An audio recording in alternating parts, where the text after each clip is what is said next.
चलिए, जैन रोजगार क्लास में आप सभी लोगों का स्वागत है। पिछले वीडियो में हम लोगों ने अक्षांश और देशांतर के बारे में ढेर सारे इंफॉर्मेशन लिए और कई क्वेश्चंस उसमें हम लोगों ने बनाए। आप सभी लोगों के कह सकते हो कि ज़्यादा से ज़्यादा फ़ायदे के लिए और एग्ज़ामिनेशंस में, परीक्षा में ज़्यादा से ज़्यादा अंक लाने के लिए वैसे तो सभी विषय की जानकारी आप सभी लोगों को दी जा रही है यहाँ से, ठीक है। उसी कड़ी में भूगोल में हम लोगों ने जो दो चीज़ें पढ़ी, अक्षांश और देशांतर, आज इसी संदर्भ में एक नई चीज़ को हम लोग पढ़ने का प्रयास करेंगे। और ये शुरू हो रहा है आज भारत का एक सामान्य परिचय। क्योंकि जैसा मैंने पहले बताया था आपको कि अगर हम लोग परीक्षा के प्रश्नों को देखें तो वैसे तो बहुत सारे प्रश्न आते रहते हैं भूगोल से अगर हम लोग देखें, लेकिन उन प्रश्नों में भारत से संबंधित प्रश्न का जो संख्या है यह अपेक्षाकृत अन्य जो कह सकते हो कि भूगोल के जो क्षेत्र हैं उनसे से ज़्यादा प्रश्न जो है वो भारत से ही संबंधित होता है। आज इसी कड़ी में हम लोग भारत का एक सामान्य परिचय देखना का प्रयास करेंगे। अब देखो क्या होता है कि जैसा मैंने पिछले वीडियो में आप लोगों को बताया कि जैसे ही हम लोग किसी भी क्षेत्र के बारे में जानकारी लेना चाहते हैं तो हमें एक मैप की आवश्यकता होती है। और यह मैप मूलतः अगर इसको देखो तो यह पूरी तरह से कहा जाए विभिन्न देशों से संबंधित है। अलग अलग देशों का यहाँ पर इस मानचित्र में दर्शाया गया है। और ये एक सिंपल यानी आप कह सकते हो कि एक प्रोजेक्शंस है जिसमें कि आप देख सकते हैं ढेर सारे कंट्री इसके अंदर में अंकित की हुई है। अब यहाँ पर जैसे अगर हम लोग देखते हैं कभी कभी ग्लोब में, अगर इस समय जैसे देखो तो यहाँ पर इस ग्लोब में भारत का एक मैप यहाँ पर बना हुआ है और यहाँ पर तुम देख रहे हो कि इंडिया का लोकेशंस यहाँ पर है और इसके अलावा ढेर सारे कई कंट्री, कई देशों का यहाँ पर नाम लिखा हुआ है। अब सबसे पहले जो चीज़ हमें जानने की आवश्यकता है, जिसको हमको जानना चाहिए, वो ये है कि भारत का अक्षांशीय विस्तार क्या है। पिछले वीडियो में हम लोगों ने चर्चा किया कि अक्षांश और देशांतर से ही किसी भी देश की जानकारी हमें प्राप्त होती है। अब यहाँ पर इस जो मैप हमको लोग देख रहे हैं, इस मैप में देखो कि भारत कहाँ पर है। तो हम देख रहे हैं कि ये वाला जो लाइन तुम देख रहे हो, ये वाला जो लाइन देख रहे हो, ठीक है, ये वाली जो लाइनें हम देख रहे हैं, ये लाइन किसका है? तो यह लाइन 0 डिग्री का है, ठीक है। तो 0 डिग्री जैसे हम लोगों ने क्या बोला कि 0 डिग्री को हम लोग भूमध्य रेखा के नाम से जानते हैं। इसे विषुवत रेखा भी कहा जाता है और इसे हम लोग इक्वेटर के नाम से भी जानते हैं। तो यदि यहां से हम लोग अगर देखें तब भारत का स्थान कहाँ है? तो इक्वेटर से भारत जो है यह उत्तर में है। भारत इसके किस में कहाँ पर है? तो नॉर्थ में है। इसका मतलब यह हुआ कि एक बात तो तय हो गई कि यदि हम लोग ग्लोब में देखते हैं तो ग्लोब में भारत का स्थान कहाँ पर है? तो ग्लोब में भारत का स्थान जो है वह किधर है? तो ये है नॉर्थ में। यहां तक हमें बात समझ में आई। अब जब हम यहां पर देखते हैं देशांतर की, यदि हम लोग बात करते हैं तो देखो ये वाला जो लाइन हम लोगों ने ड्रॉ किया है, यह लाइन किसका है? तो यह 0 डिग्री देशांतर का लाइन है। क्लियर? अब यह 0 डिग्री देशांतर है। तो 0 डिग्री देशांतर के द्वारा हम लोग पूरे ग्लोब को क्या करते हैं? तो 2 भाग में फिर बांट देते हैं, ठीक है। एक भाग यानी यहां से इधर वाला जो भाग हो जाता है, यह भाग क्या हो जाएगा? तो यह हो जाएगा पश्चिम। क्लियर? और इधर वाला भाग क्या हो जाएगा? तो इधर वाला भाग हो जाएगा पूरब। क्लियर? तो भारत का जो स्थान है, भारत का जो लोकेशन है, अगर हम लोग देखें तो देशांतर के हिसाब से भारत का लोकेशन अब कहां पता चलेगा कि कहां पर है? ठीक है, तो पता चला कि भारत जो है वह किधर है? तो पूरब में है। अब यहां से बहुत ही स्पष्ट हो गया ये बात हम लोगों को कि अगर हम लोग अक्षांश के हिसाब से देखें तो भारत किधर है? तो उत्तर में है। और देशांतर के हिसाब से देखें तो भारत किधर है, तो भारत जो है वह पूरब में है। इसका मतलब ये हुआ कि यदि भारत की वैश्विक मैप पर या मानचित्र पर यदि लोकेशन यानी उसकी स्थिति की जानकारी यदि हम प्राप्त करेंगे तो यह स्पष्ट हो जाएगा कि भारत जो है यह उत्तरी गोलार्ध में है और साथ साथ में यह इसकी स्थिति पूर्णतः ठीक है कहाँ है, तो यह पूर्वी गोलार्ध में है। हम पूर्णतः इस वजह से कह रहे हैं क्योंकि देखो यदि हम इंडोनेशिया के मैप को देखें, देखो यहां पर एक देश है इंडोनेशिया, यदि इसके मैप को देखते हैं तो इंडोनेशिया का कुछ भाग जो है यह उत्तर में भी है, ध्यान से देखोगे कुछ भाग इसका उत्तर में भी है और कुछ भाग इसका दक्षिण में भी है। इसका मतलब है कि यह कुछ कुछ इसके जो भाग हैं वो उत्तर और दक्षिण में भी स्थित है। ठीक इसी प्रकार से यदि हम यहां पर देख रहे हैं अल्जीरिया, तो अल्जीरिया एक देश है जिसका कुछ भाग जो है वह पश्चिम में भी है और कुछ भाग जो है वह पूरब में भी है।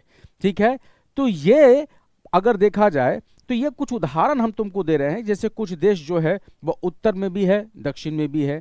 ठीक है, कुछ देश जो हैं यह पश्चिम में भी हैं और पूरब में भी हैं।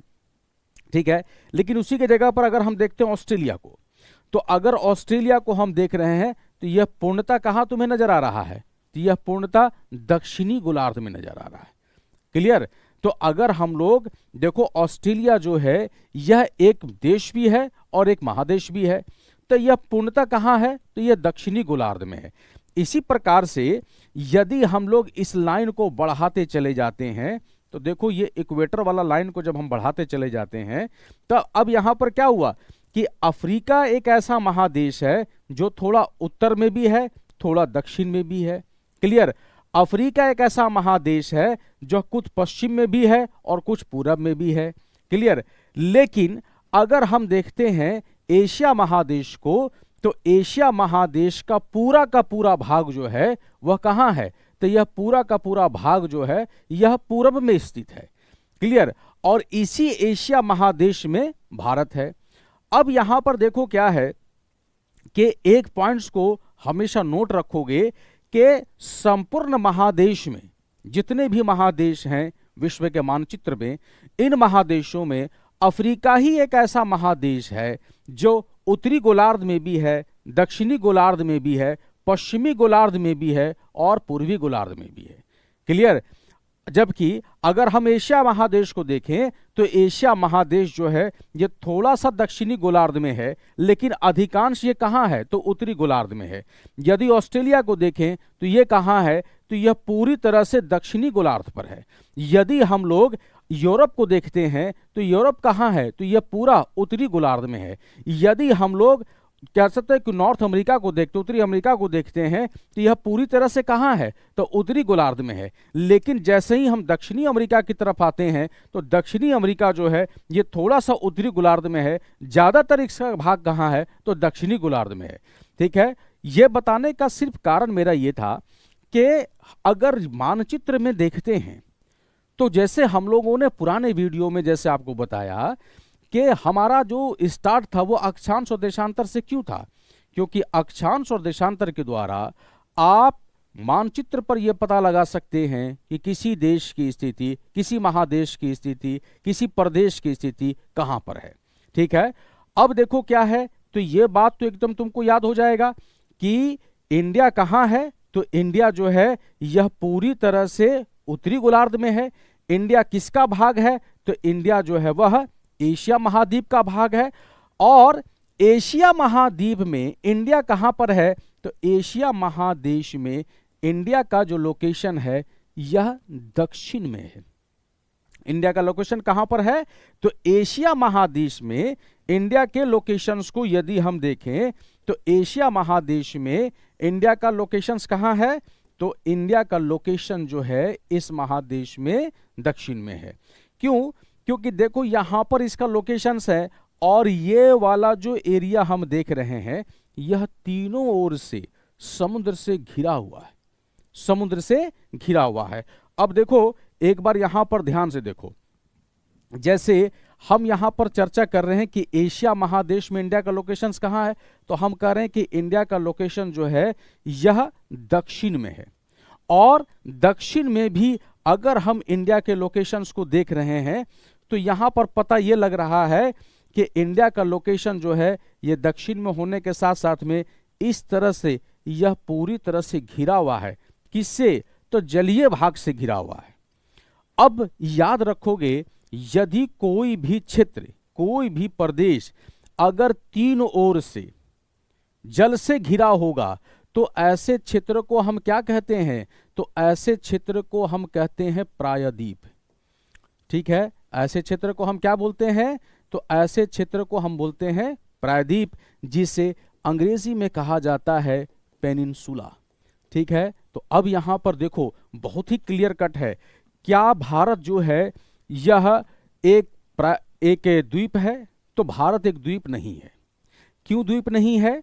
क्योंकि इसके कुछ भाग जो हम देख रहे हैं, यह भाग जो है यह उत्तर में यह घिरे हुए हैं, कुछ देशों से यह घिरे हुए हैं। ठीक है, जबकि इसका जो दक्षिणी भाग है यह तीन तरफ से किससे घिरा हुआ है? तो जल से घिरा हुआ है। ठीक है, जबकि देखो कुछ देश अगर यहां पर देख रहे हो, किर्गिस्तान, इसी तरह से अगर हम देखते हैं कजाकिस्तान, यह कुछ ऐसे देश हैं जिससे हम क्या कहते हैं? तो इसे हम कहते हैं कैसा देश है? तो कहते हैं, अंग्रेजी में इनके लिए वर्ड यूज किया जाता है, यह देश कैसे हैं? तो कह देते हैं कि यह लैंडलॉक्ड है। लैंडलॉक्ड का मतलब यह हुआ कि यह देश कैसे हैं? तो कहते हैं कि यह देश स्थलबद्ध है। ठीक है, क्या भारत स्थलबद्ध देश है? नहीं, स्थलबद्ध देश भारत नहीं है। क्यों नहीं है? क्योंकि भारत का ये वाला जो दक्षिण का भाग है यह जल से घिरा हुआ है।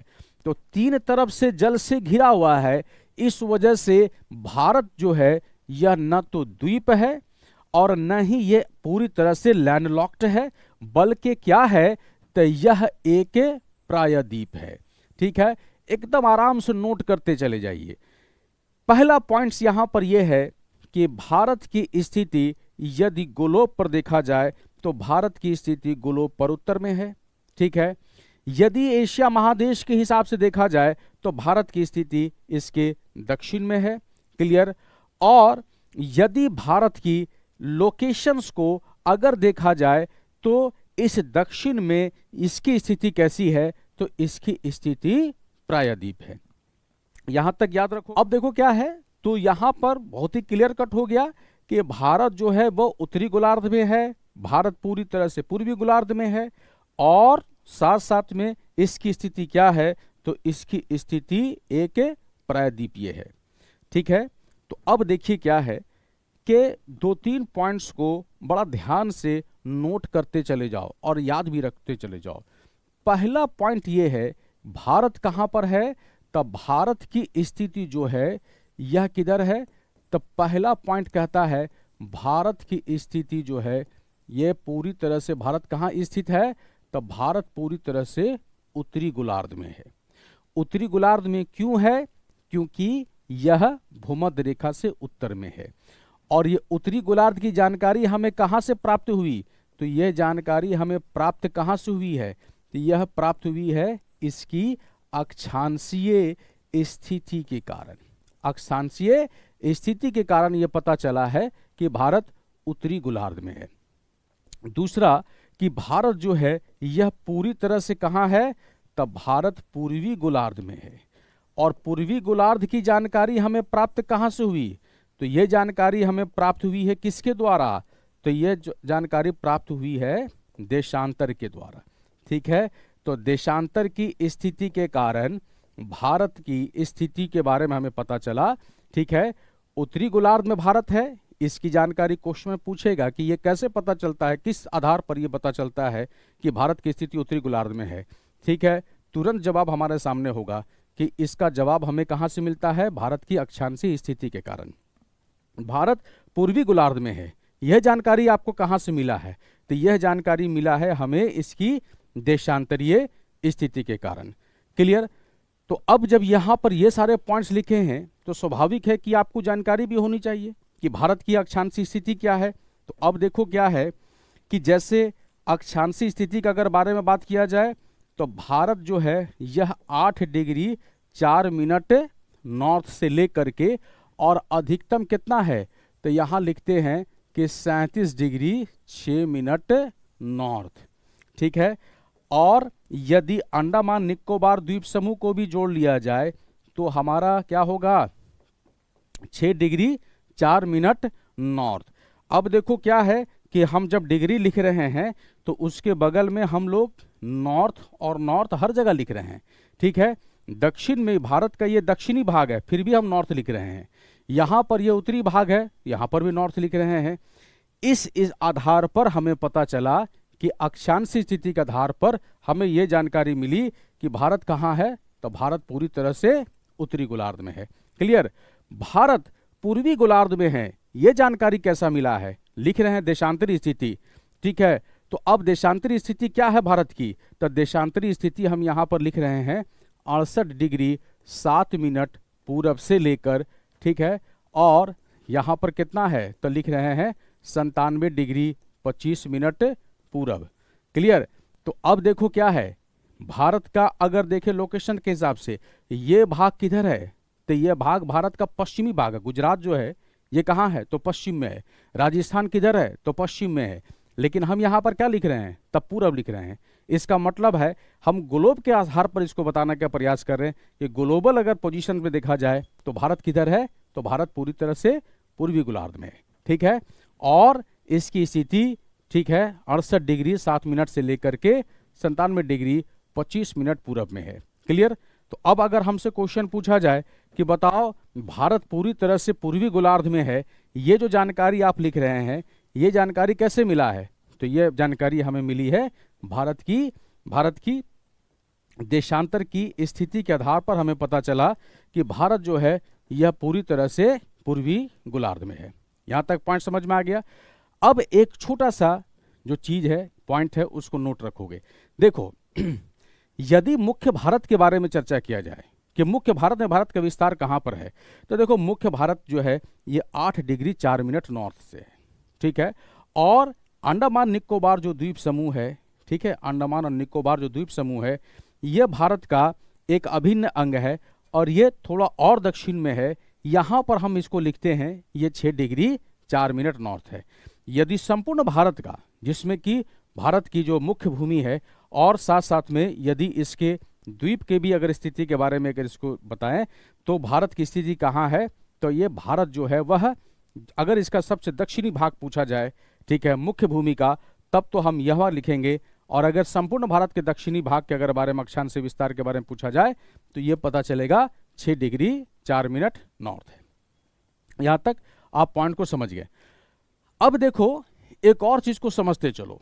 ठीक है। अब एक और चीज को यहां पर हम लोग समझते चले। देखो जैसे मान लो कि यदि हम लोग बात करते हैं कि भारत जो है यह कैसा है, तो लिख रहे हैं कि भारत जो है यह एक प्रकार से इसकी स्थिति क्या है, तो लिखते हैं कि भारत जो है यह प्रायद्वीप है। तो अभी हमने आपको बताया कि यदि बात की जाए कि भारत प्रायद्वीपीय स्थिति अगर है, ठीक है, तो यह प्रायद्वीपीय स्थिति भारत की कैसे आप कहते हैं। ठीक है। तो अब देखो क्या है, जैसा मैंने बताया, यदि भारत के मानचित्र पर अगर हम लोग देखते हैं तो देखो क्या है थोड़ा ध्यान से देखते चलिए। यहां पर इस छोटे से अगर हम लोग मैप को बना देते हैं तो ठीक है, देखो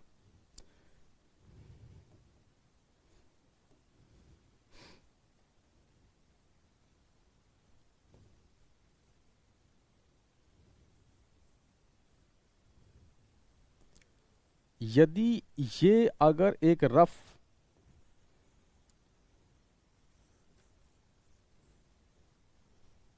अगर मैप में हम लोग ऐसे देखें भारत की स्थिति को थोड़ा सा, ठीक है, तो यहां पर क्या है, तो यहां पर हम लोग देखते हैं कि इस जगह पर अरब सागर है। यहां पर क्या है, तो यहां पर अरब सागर है। इधर अगर हम देखते हैं तो यहां पर क्या है, तो यहां पर है बंगाल की खाड़ी है। क्लियर। और यहां पर देखते हैं तो इधर क्या है, तो यहां पर हिंद महासागर है। ठीक है, अब देखो क्या है, अरब सागर, हिंद महासागर और बंगाल की खाड़ी, ये तीन तरफ से जल से घिरा हुआ है। तो ये तीन तरफ से चूंकि जल से घिरा हुआ है, इस वजह से हम क्या लिख देते हैं कि भारत कैसा है, तो लिख देते हैं कि भारत की स्थिति जो है यह कैसी है, तो यह लिख देते हैं कि यह एक प्रायद्वीप है। ठीक है, तो अक्षांशीय और देशांतरी विस्तार के हिसाब से तो समझ चुके कि नॉर्थ में है और ईस्ट में है।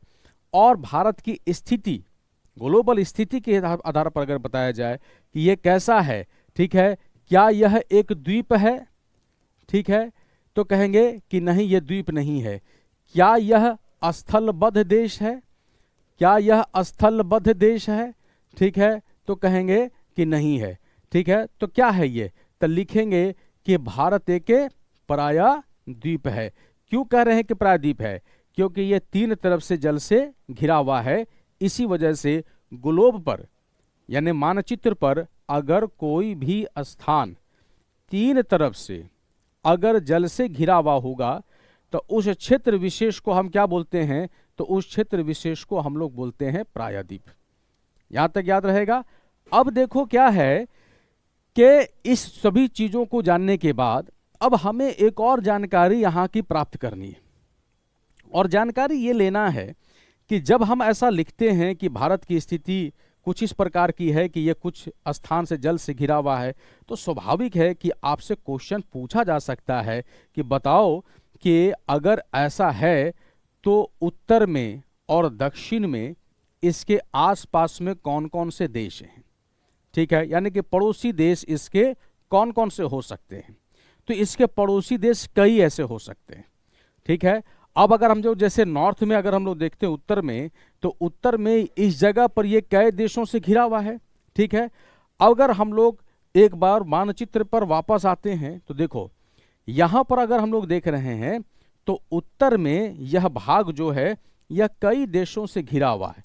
ठीक है, यहां पर अगर हम लोग देख रहे हैं तो पाकिस्तान है, यहां पर देखते हैं तो अफगानिस्तान है, इस जगह पर अगर हम लोग देखते हैं तो चाइना है, यहां पर हम लोग देखते हैं तो नेपाल है, इधर हम लोग देखते हैं तो भूटान है। ठीक है, फिर हम लोग यहां पर देखते हैं तो म्यांमार है, फिर इसके बाद अगर हम लोग देखते हैं तो बांग्लादेश है, बाद में यहां पर श्रीलंका, और साथ साथ में अगर इधर आते हैं तो ये मालदीव। ठीक है, अब यहां पर देखो कुछ स्थिति को समझते चलो। यदि हम लोग भारत के उत्तरी भाग को देखते हैं, यानी इस जगह से यदि हम लोग उत्तरी जगह पर अगर हम लोग देखते हैं तो उत्तर में भारत जो है यह कई देशों से घिरा हुआ है। क्लियर, और दक्षिण में यह तीन तरफ से जल से घिरा हुआ है। ठीक है, तो उत्तर में जो इसकी सीमा है उसकी लंबाई अगर बात की जाए तो यह करीब करीब 15,200 किलोमीटर है। और अगर हम लोग दक्षिण की बात करें तो दक्षिण में ये जो इसकी लंबाई है यह करीब करीब 7,516 किलोमीटर है। ठीक है, तो 7,516 किलोमीटर जो है यह भारत का क्या है, तो यह समुद्री सीमा है। ठीक है, यानी भारत की जो समुद्री सीमा है इसकी लंबाई कितनी है, तो लिख रहे हैं 7,516 किलोमीटर। ठीक है, तो क्या ये 7,516 किलोमीटर जो भारत का आप कह सकते हैं कि समुद्री सीमा है, ठीक है, यानी ये वाली जो सीमा की हम लोग चर्चा कर रहे हैं, तो ये वाली जो समुद्री सीमा की हम चर्चा कर रहे हैं, क्या यह 7,516 किलोमीटर है? ठीक है, तो जवाब है कि नहीं, ये 7,516 किलोमीटर नहीं है, बल्कि ये 7,516 किलोमीटर में हम लोग अंडमान निकोबार द्वीप समूह और साथ साथ में यहाँ पर जो एक क्षेत्र है यानी कि जिससे हम लोग कहते हैं लक्षद्वीप, तो लक्षद्वीप और बाकी जो छोटे छोटे आइलैंड्स हैं उन सभी के सीमा को मिला करके अगर हम लोग बात करें तब भारत की जो सीमा की लंबाई यानी तटीय सीमा की लंबाई है वो 7,516 किलोमीटर है। क्लियर, लेकिन अगर केवल मुख्य भूमि की चर्चा की जाए तब मुख्य भूमि में अगर चर्चा की जाए तो इसकी लंबाई कितनी है, तो लिखते हैं 6100 किलोमीटर। ठीक है, अब देखो फिर डिफरेंसेस हो गया। ठीक है, 7,516 किलोमीटर जो है यह भारत की तटीय लंबाई है, लेकिन उस तटीय लंबाई में मुख्य भूमि के साथ साथ में द्वीपों को भी सम्मिलित किया जाता है। ठीक है, और अगर हम लोग केवल यानी कि मुख्य भूमि की अगर हम लोग चर्चा करें तो इसकी लंबाई कितनी है, तो इसकी लंबाई है 6100 किलोमीटर, यानी 6100 किलोमीटर जो है यह भारत के तटीय भाग की लंबाई है, मुख्य भूमि की। ठीक है, और अगर उत्तरी भाग में अगर हम लोग देखें तो उत्तरी भाग की जो सीमा है इसकी लंबाई कितनी है, तो लिखते हैं 15200 किलोमीटर। इस आधार पर अगर हम लोग चर्चा करें कि भारत का कुल क्षेत्रफल कितना है, तो भारत का कुल क्षेत्रफल की अगर हम लोग चर्चा करते हैं तो ये कितना है, तो लिखते हैं 32,87,263 वर्ग किलोमीटर है। ठीक है, यानी कि भारत का अगर हम लोग चर्चा करें तो भारत के कुल क्षेत्रफल जो हैं ये कितने हैं, तो ये हैं 32,87,263 वर्ग किलोमीटर है। ठीक है, और इसी आधार पर विश्व के स्तर पर भारत का जो स्थान है, यानी अपने क्षेत्रफल के आधार पर अगर चर्चा करें तो भारत का स्थान केवहां है, तो लिखते हैं ये 7वां स्थान है। यानी रैंक में भारत का स्थान जो है यह कितना होगा क्षेत्रफल के आधार पर, तो यह 7वां हो जाएगा, यानी 7वां स्थान रखता है अपने क्षेत्रफल के आधार पर। ठीक है, तो आज की क्लास इसी तक रखते हैं। अब कल इसी से एकदम सीरीज ये लगातार कंटिन्यू चलता रहेगा। आप सभी लोग इस वीडियो को ज़्यादा से ज़्यादा, ठीक है, अभी हम लोग सिर्फ छोटे छोटे इस वजह से वीडियो बना रहे हैं ताकि एक बार आप लोग विषय वस्तु को बढ़िया से समझ सके। आप लोग ज़्यादा से ज़्यादा दोस्तों के बीच में इसको शेयर कीजिए। ठीक है, साथ साथ में छोटे छोटे तथ्यों को एकत्रित कीजिए, और एकत्रित करने के बाद, ठीक है, हर दिन हम लोग प्रयास करेंगे कि आपके साथ में एक बार कुछ पढ़ाने के बाद हम लोग कम से कम 10 क्वेश्चन प्रैक्टिस भी करें। ठीक है, सो धन्यवाद।